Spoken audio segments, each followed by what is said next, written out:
Hitler's space, which we will call this story a myth, since this is information that has not yet been documented. These are rumors, stories of people who have already died, photographs, in which there is no firm certainty. Nothing can be checked, because all the documents we have are just photographs taken secretly from the archives of some special services. And all this is so improbable that it looks more like a myth than real events. Historians do not dare to touch on this topic, because for them to show interest in Maria Orsic means to put an end to their scientific career. And only the most famous researcher of German occultism, Nicholas Goodrick-Clark, decided a few years ago to break the taboo and devoted an entire chapter to this story in his book Aryan Cults, Esoteric Nazism and its Political Self-Determination. But he did it academically as correctly as possible, calling this story a myth of modern neo-Nazism. Maria Orsic, sometimes referred to as Maria Orsic, was born in Vienna, Austria. Her father was a Croatian immigrant because of the mushroom, and her mother was from Vienna. She was a well-known medium and became a leader of the society in Vril. Maria was an active participant in the German nationalist movement in Austria, which was active at that time and aimed to unite Austria with the German Reich.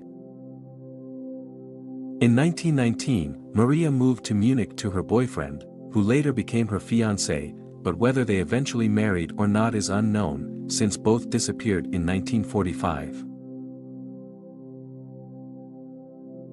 In Munich, Maria came into contact with the Tula group, and soon created her own inner circle there, the Audetega village of the Tafasic farm, the official name of the society in Vril. They were all young girls who opposed the fashion for short haircuts.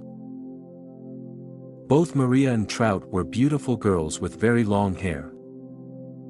They wore their hair long with a ponytail hairstyle, which was very unusual and sexually provocative at the time. This became a distinctive feature of all the women who were part of the group. It is known for sure that the group existed until May 1945 year. The women of this group believed that their loose long hair worked as antennas that received messages from extraterrestrial beings. But when they appeared in public places, they gathered their hair in a ponytail. For their own identification, the members of the Vril wore a disc with images of their two strongest mediums, Maria Orsic Sigrun. And Sigrun knows nothing except her name. In December 1919, Maria announced that she had received a mediumistic message written in a secret cipher of the German Templars, which was unknown to her. This message contained technical information for the construction of a flying machine, which came from the Aldebaran star system, which was 68 light-years away in the constellation Taurus.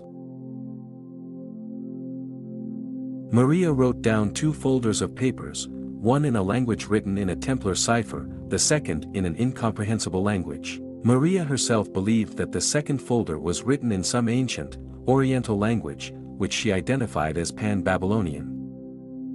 These messages were taken up by scientists close to the society. They figured out that the mysterious language was actually the language of the ancient Sumerian civilization that preceded ancient Babylon. They were able to translate the message from this language and decipher the strange drawings of a round, flying machine. Due to financial difficulties, it took about 3 years before the project of creating flying machines began to come to life. It was only in 1922 that parts of the machine began to come from various manufacturers. At the end of November 1924, Maria Orsic visited Rudolf Hess together with Rudolf von Siebetendorf, the founder of the Tula Society.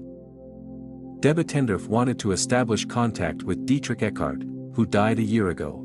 Eckart was a member of the Tula Society until his death.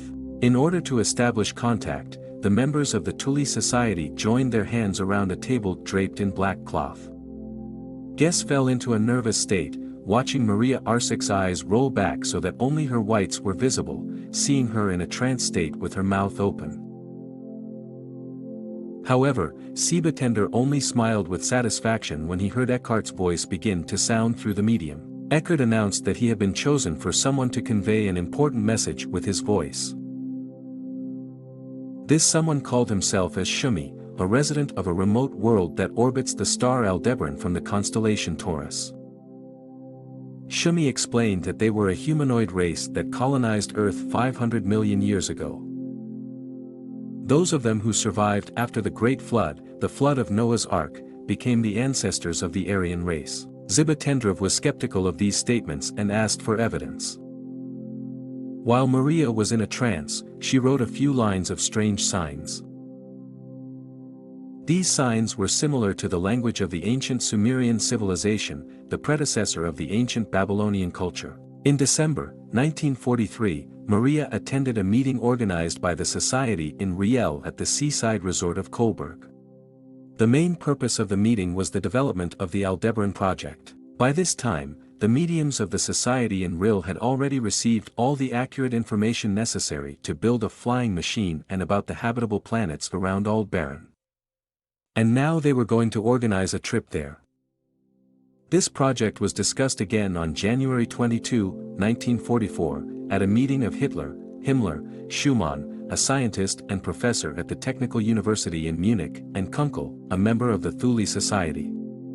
It was decided that the apparatus in RYL-7 could be sent through a timeless channel at superluminal speed to Aldebaran. The first test flight in the timeless dimension took place at the end of 1944.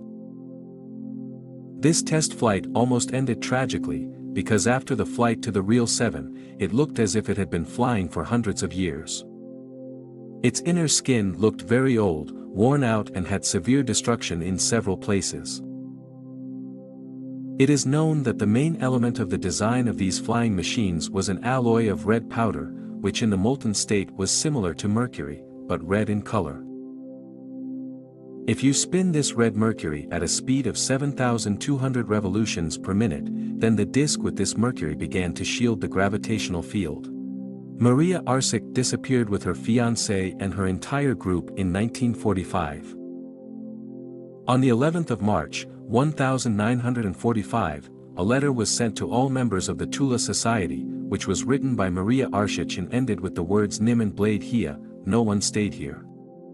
This was the last testimony about her group, and since then no one has heard about Maria, about the rest of her circle members. According to skeptics, there has never been a Realgesellschaft society in Germany, and Lew and Powell's invented this story. Nevertheless, several independent sources have confirmed the existence of UFO projects. A few years ago, a German scientific journal stated that Hitler ordered the construction of flying saucers at the end of World War II. According to the publication, the prototype actually flew, and there were 15 prototypes in total. The magazine quoted eyewitnesses who claimed that the Iron Cross, the symbol of the German army, was applied to the UFO, and the device was seen flying over the Thames in 1944. In addition, the Americans reported that their radar detected the ship as a potential danger. The medium Maria Orsic was reported to have disappeared in 1945. Debatender, the founder of the Tula Society, committed suicide by jumping into the Bosphorus. Most of the members of Thule and Vril came from the upper strata of society. After the war, many Nazi scientists were employed by NASA, where they made a great contribution to the development of American space exploration programs. If you have read to the final, then please remember that in the beginning the mentioned story is a myth. You do not need to scold the author with bad words, he gets upset. Subscribe to the channel. See you soon.